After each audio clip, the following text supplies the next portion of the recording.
अस्सलाम वालेकुम। Physics with sir प्रकाश। और आज हम पढ़ेंगे स्केलर और वेक्टर। तो पहले हम स्केलर पढ़ लेते हैं कि स्केलर क्या है, उसके बाद वेक्टर पढ़ते हैं।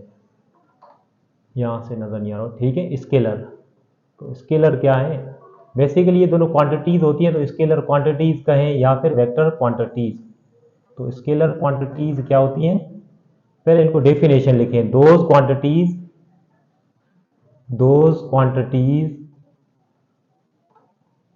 that can be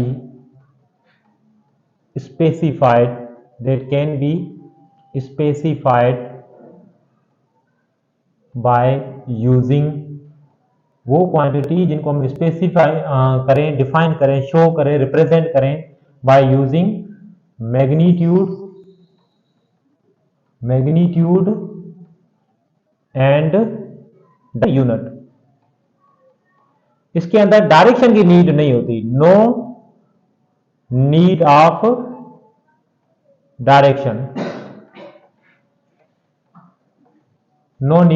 डायरेक्शन, तो स्केलर क्वांटिटीज वो क्वांटिटी हैं जिनको रिप्रेजेंट करने के लिए, जिनको डिनोट करने के लिए, ठीक है, जिनको स्पेसिफाई करने के लिए मैग्नीट्यूड की नीड हो, यूनिट की नीड हो, ऐसी क्वांटिटीज को हम क्या कहेंगे? Scalar quantities.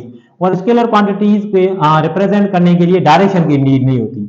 जैसे हमारे पास एग्जांपल देखेंगे, हमारे पास स्केलर क्वांटिटीज कौन सी है। जैसे देखिए हमारे पास है मास, तो mass is a scalar quantity. अगर मास को रिप्रेजेंट करोगे ना, तो अगर मैं कहूं मास, तो आप क्या रिप्रेजेंट कर सकते हो?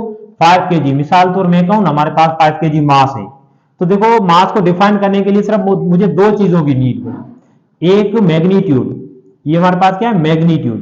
एक मुझे मैग्नीट्यूड की नीड पड़ी मास को डिफाइन करने के लिए, दूसरा मुझे मास को डिफाइन करने के लिए यूनिट की नीड हुई, ठीक है। तो ऐसी क्वांटिटी जिनको डिफाइन करने के लिए मैग्नीट्यूड और यूनिट की नीड हो, उसे हम क्या कहेंगे? Scalar quantity.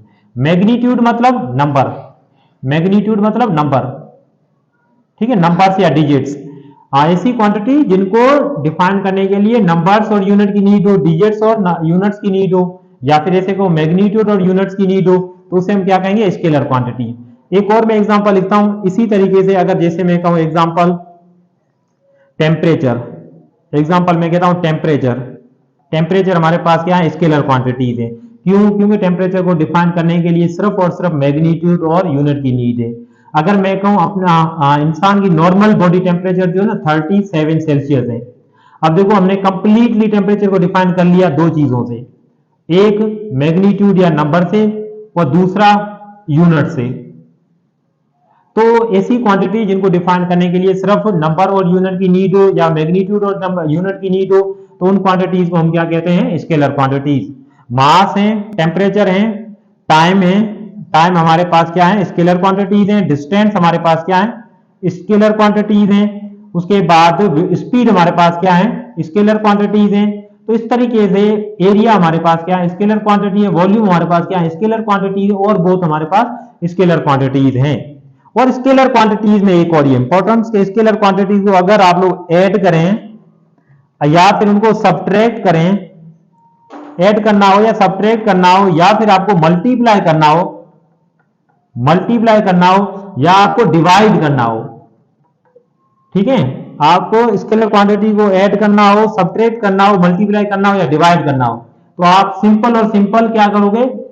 Simple algebraic rule apply करोगे, सिंपल अलजबरा रूल अप्लाई करोगे, ठीक है ना। Algebra rule. अगर आपको स्केलर क्वांटिटीज को ऐड करना हो, सब्ट्रैक्ट करना हो, मल्टीप्लाई करना हो, डिवाइड करना हो, तो सिंपल और सिंपल आप क्या करोगे? अलजबरा रूल अप्लाई करोगे, अगर आपके पास स्केलर क्वांटिटीज हैं तो, ठीक है। एक हमारे पास होती है स्केलर क्वांटिटीज और एक हमारे पास होती है वेक्टर क्वांटिटीज। तो इस तरफ हम थोड़ा सा देख लेते हैं वेक्टर क्वांटिटीज के बारे में। तो वेक्टर क्वांटिटीज क्या होती हैं? वेक्टर क्वांटिटीज, देखिए एक हमने स्केलर क्वांटिटीज पढ़ा, दूसरा हमारे पास वेक्टर क्वांटिटीज। वेक्टर क्वांटिटीज क्या है? वो क्वांटिटी जिनको डिफाइन करने के लिए मैग्नीट्यूड की नीड हो, डेफिनेशन आपके लिए वो जो है वो सेम है, आगे आप क्या कर देंगे? यूनिट के बाद डायरेक्शन। मैग्नीट्यूड की नीड हो और दूसरा आपको यूनिट की नीड हो। ऐसी क्वांटिटीज जिनको डिफाइन करने के लिए मैग्नीट्यूड की नीड हो, यूनिट की नीड हो और साथ डायरेक्शन की भी नीड हो। ऐसी क्वांटिटी जिनको डिफाइन करने के लिए मैग्नीट्यूड, यूनिट और डायरेक्शन की नीड हो, तो उन क्वांटिटीज को हम क्या कहेंगे, वेक्टर क्वांटिटीज। ठीक है, अगर वेक्टर क्वांटिटीज के एग्जांपल हमारे पास क्या है, वेक्टर क्वांटिटी के देखें, जैसे हमारे पास है डिस्प्लेसमेंट, डिस्प्लेसमेंट ये हमारे पास क्या है, वेक्टर क्वांटिटीज हैं। जैसे मैं अगर कहूं ना वेलोसिटी, तो वेलोसिटी हमारे पास क्या है, वेक्टर क्वांटिटीज है। जैसे मैं कहूं फोर्स, तो फोर्स हमारे पास क्या है, वेक्टर क्वांटिटीज है। अगर देखो डिस्प्लेसमेंट को कैसे, अगर मैं इनका एग्जांपल लूं, अगर कोई भी आपके पास पॉइंट है, मिसाल तो आप जिस सिटी में रहते हो वो आपके पास ये चौक है, अगर मैं कहता हूं चौक से आपका जो घर है वो है आपका 5 किलोमीटर दूर, चौक से आपका घर, किसी भी सिटी की चौक से जो आपका घर है वो 5 किलोमीटर। अब 5 किलोमीटर अगर आपको डायरेक्शन की बात ना कहे ना, तो उस मुफासला जो आपने कहा है वो अनकंप्लीट है। अब 5 किलोमीटर पता नहीं किस डायरेक्शन में, जो आपने मुफासला तो कहा है 5 किलोमीटर, लेकिन वो 5 किलोमीटर मुफासला आपके घर तक जो डिस्टेंस है, जो डिस्प्लेसमेंट है, वो कंप्लीट आपने डिफाइन नहीं किया। क्यों कंप्लीट डिफाइन नहीं किया, क्योंकि आपने डायरेक्शन नहीं गई।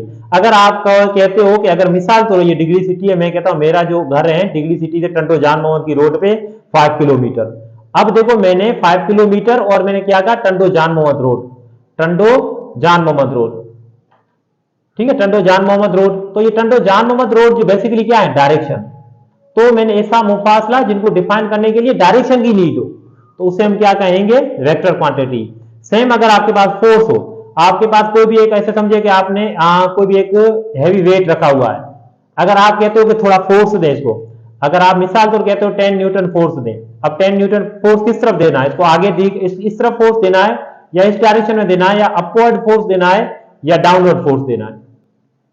जब तक आप डायरेक्शन की बात नहीं करोगे, आपको ये फोर्स जो है वो क्लियर आपने बात नहीं की। अब फोर्स तो देना है 10 न्यूटन, किस तरफ देना है, इट मींस फोर्स जो है विदाउट डायरेक्शन आप डिस्क्राइब नहीं कर सकते। तो ऐसी क्वांटिटी को हम क्या कहेंगे, वेक्टर क्वांटिटीज। ठीक है, तो वेक्टर क्वांटिटीज को हम रिप्रेजेंट कैसे करते हैं, नेक्स्ट हमारे पास क्या है, वेक्टर क्वांटिटीज को हम रिप्रेजेंट कैसे करते हैं। तो ये हमारे पास वेक्टर क्वांटिटीज थी, अब हम पढ़ते हैं रिप्रेजेंटेशन ऑफ वेक्टर क्वांटिटीज। तो इसके लिए मैं क्या कर देता हूं, स्केलर वाले पोर्शन को रेज कर देता हूं।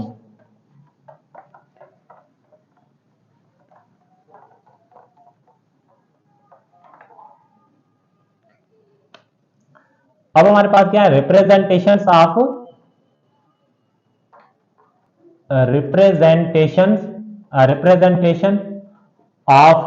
वेक्टर क्वांटिटी या वेक्टर्स। वेक्टर को हम रिप्रेजेंट कैसे करते हैं, देखो वेक्टर को रिप्रेजेंट करने के लिए हमारे पास दो टाइप्स हैं, टू टाइप्स, हमारे पास कितने, दो टाइप्स है, two types of vector representation. Vector representation, vector representation के लिए हमारे पास दो टाइप्स हैं, एक हमारे पास है सिंबॉलिक, सिंबॉलिक, और दूसरा इसका नाम है एनालिटिकल। एनालिटिकल, सिंबॉलिक और एनालिटिकल रिप्रेजेंटेशन। और दूसरा हमारे पास है एक सिंबॉलिक या एनालिटिकल रिप्रेजेंटेशन, दूसरा हमारे पास है ग्राफिकल रिप्रेजेंटेशन।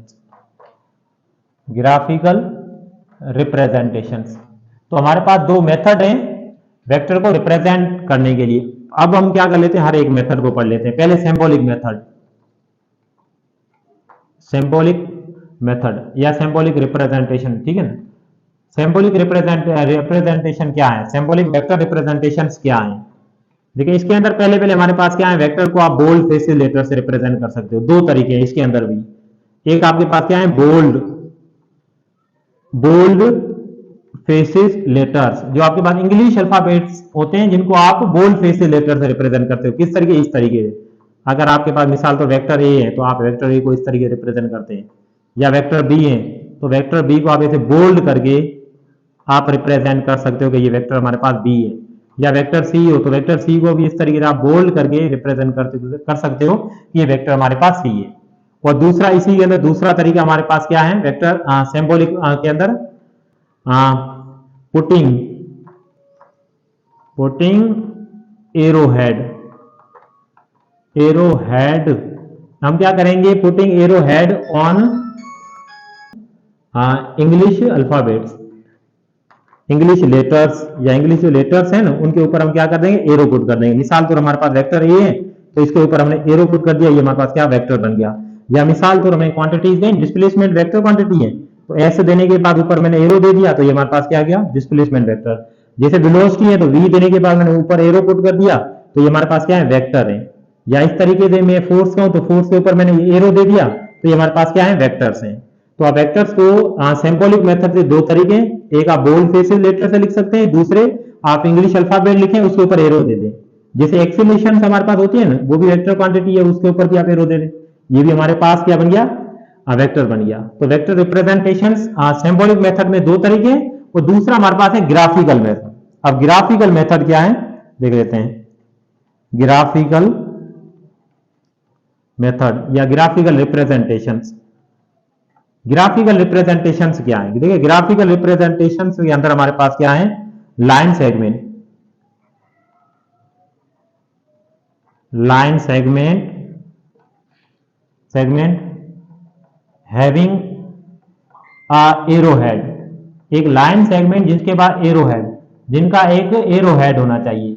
मिसाल तो देखें, ये लाइन सेगमेंट है, इसका हमने एरो हेड बना दिया, तो इसे हम क्या कहेंगे, वेक्टर। ठीक है, a line segment having a arrow head, उसे हम क्या कहेंगे, ग्राफिकल रिप्रेजेंटेशन ऑफ वेक्टर। ठीक है, एक लाइन और जिनका हम एरो बना दें, उसका जो हेड है वो एरो टाइप बना दें, तो इसे हम क्या कहेंगे, वेक्टर। तो वेक्टर को आप इस एरो से भी रिप्रेजेंट कर सकते हो, लाइन सेगमेंट एरो हेड से भी रिप्रेजेंट कर सकते हो। तो इसके अंदर जो इनिशियल पॉइंट है उसे हम क्या कहते हैं, टेल। इनिशियल पॉइंट है उसे हम क्या कहते हैं, टेल। और फाइनल पॉइंट को हम क्या कहते हैं, हेड। फाइनल पॉइंट को हम क्या कहते हैं, हेड। तो इसके अंदर दूसरे दो पॉइंट ये हैं, देखो जो लाइन सेगमेंट है, टेल से लेकर हेड तक जो लेंथ है ना वेक्टर की, इस लाइन सेगमेंट, ये सब समझे कि हमारे पास एक वेक्टर है, इस इनिशियल पॉइंट से लेकर फाइनल पॉइंट तक जो लेंथ है, लेंथ किसको रिप्रेजेंट करती है, मैग्नीट्यूड को। ये हमारे पास जो वेक्टर है, वेक्टर के मैग्नीट्यूड को रिप्रेजेंट करती है।